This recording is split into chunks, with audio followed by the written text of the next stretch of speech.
आपका मेरे चैनल भक्ति का ज्ञान में हार्दिक स्वागत है।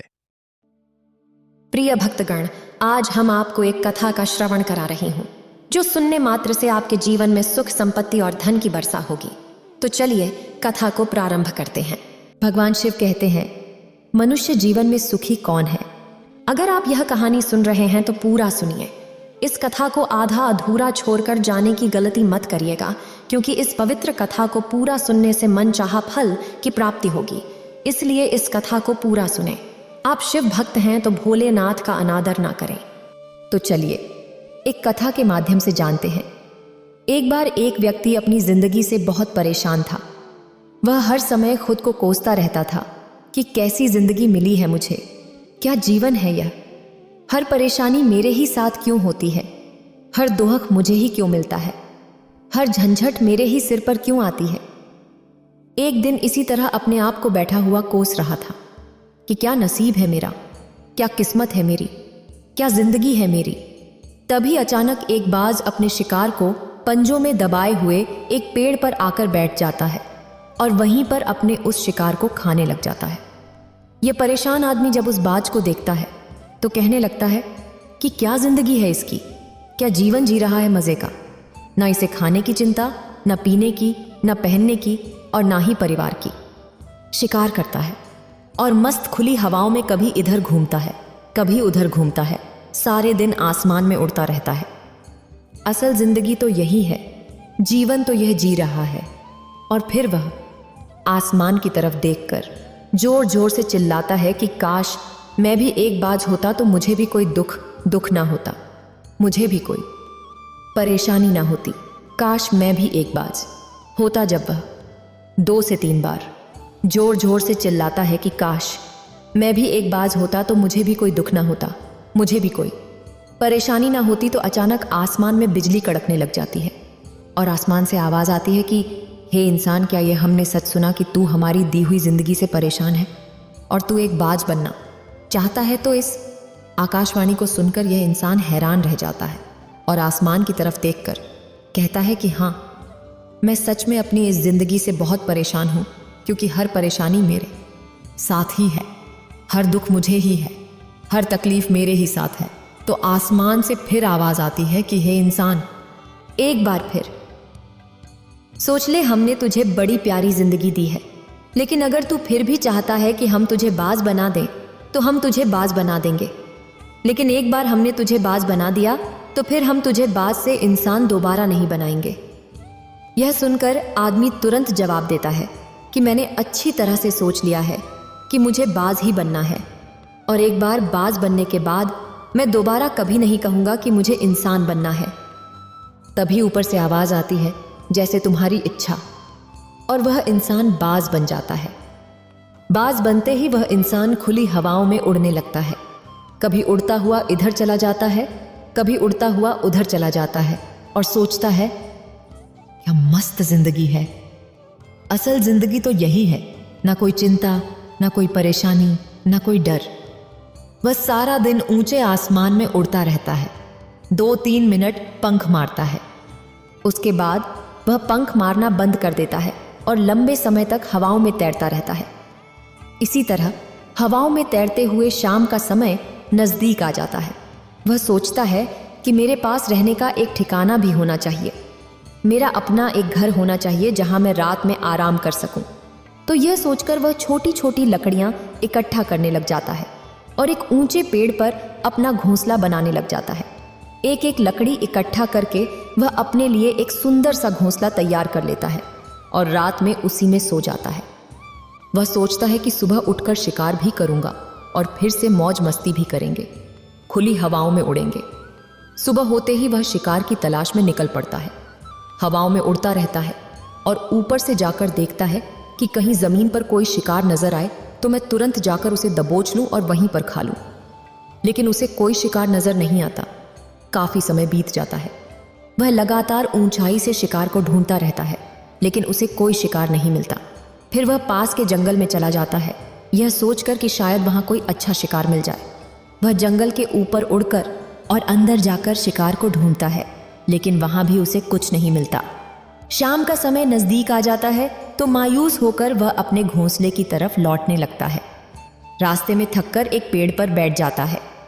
तभी उसकी नज़र एक बीमार चिड़िया पर पड़ती है। वह तुरंत जाकर उसे दबोच लेता है, उसके पंख निकालकर अलग कर देता है और उसे खा जाता है। चिड़िया को खाने के बाद वह अपने घोंसले की तरफ उड़ जाता है और सोचता है कि चलो बीमार चिड़िया ही सही, लेकिन कुछ तो खाने को मिला। वह अपने घोंसले पर पहुंचकर आराम करने लगता है और सोचता है कि सुबह एक अच्छा शिकार पकड़ूंगा और अपनी भूख मिटा लूंगा। जैसे ही सुबह का प्रकाश होता है वह फिर से अपने शिकार की तलाश में निकल पड़ता है। हवा में उड़ता रहता है, लेकिन आज फिर कोई शिकार उसके हाथ नहीं आता। काफी समय बीत जाता है। यह ऊंचाइयों पर जाकर अपनी तेज नजरों से शिकार को ढूंढने की पूरी कोशिश करता है, लेकिन इसे कोई भी शिकार नजर नहीं आता। फिर यह पास के जंगल की तरफ चला जाता है, लेकिन वहां भी कोई शिकार नहीं मिलता। इसी प्रकार पूरे दिन उड़ते उड़ते शाम का समय नजदीक आ जाता है। निराश होकर यह वापस लौटने लगता है और रास्ते में एक पेड़ पर आकर बैठ जाता है। सोचता है शायद आज फिर कोई बीमार चिड़िया मेरा इंतजार कर रही हो, लेकिन हर बार किस्मत मेहरबान थोड़ी होती है। आज उसे कोई बीमार चिड़िया नहीं मिलती।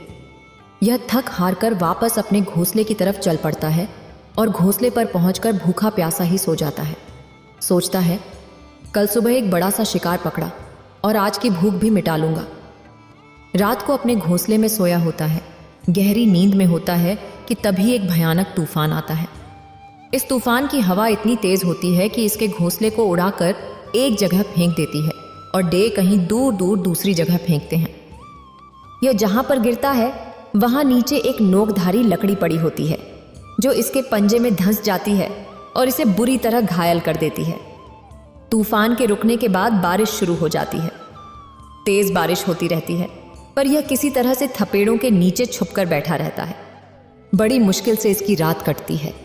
जब सुबह होती है तो बारिश रुक जाती है। बारिश के रुकते ही चारों तरफ खुशियां छा जाती हैं। चारों तरफ हरियाली छा जाती है। नदियां और झरने तेजी से बहने लगते हैं। सब कुछ फिर पहले के जैसा हो जाता है, लेकिन यह बाज अब पहले के जैसा नहीं रहा। इसका पांव बुरी तरह घायल हो चुका है। इसके पंजे में जो लकड़ी लगी थी उसकी वजह से इसका पंजा बुरी तरह छिल गया है। और मैं आपको बता दूं कि बाज के पंजे उसके शिकार को पकड़ने के लिए सबसे ज़रूरी होते हैं, क्योंकि बाज अपने पंजों से ही अपने शिकार को पकड़ता है और फिर अपनी चोंच से नोच नोच कर खाता है। लेकिन अब इस बाज का पंजा बुरी तरह से घायल हो चुका था और वह पिछले 2 दिनों से भूखा भी था। वह शिकार की खोज में थोड़ा सा उड़ता है कि शायद कहीं कोई बीमार चिड़िया मिल जाए, लेकिन बार बार कोई बीमार चिड़िया मिलने वाली नहीं थी।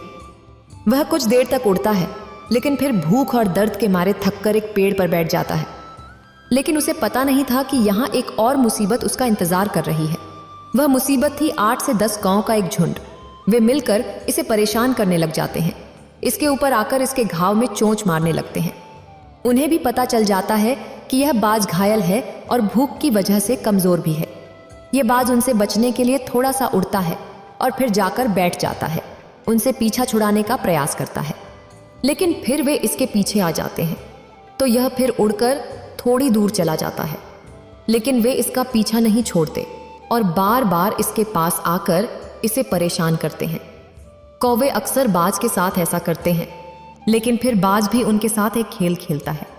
जब कौवों का झुंड बाज को परेशान करता है और उसका पीछा नहीं छोड़ता, तो बाज हवा में सीधी उड़ान भरने लगता है। वह तेजी से सीधा ऊपर की ओर उड़ने लग जाता है। कौवे भी उसके पीछे उड़ते हैं, लेकिन कुछ देर बाद वे ऐसी ऊंचाई पर पहुंच जाते हैं जहां उन्हें ठीक से ऑक्सीजन मिलनी बंद हो जाती है। उनका दम घुटने लगता है और उनकी सांस रुकने लगती है। तो फिर वे वहां से ऊपर नहीं जा पाते, क्योंकि बाज तो बादलों से भी ऊपर उड़ सकता है। इसीलिए वह ऊपर चला जाता है, लेकिन कौवे वहां से ऊपर नहीं जा पाते और नीचे आने लगते हैं। इस तरीके से बाज उनसे अपना पीछा छुड़ा लेता है। लेकिन इतनी ऊंचाई तक उड़ने के लिए इस बांस में ताकत नहीं थी, क्योंकि यह भूखा और घायल था। यह उड़ता और थोड़ी दूर जाकर बैठ जाता और फिर कौवे आकर इसे परेशान करने लगते। इसी तरह भूख और घायल अवस्था में एक दिन गुजर जाता है, दूसरा दिन गुजर जाता है और तीसरा दिन भी गुजर जाता है। लेकिन इस बांस की हालत में कोई सुधार नहीं हो रहा था। बल्कि वह बद से बदतर होती जा रही थी।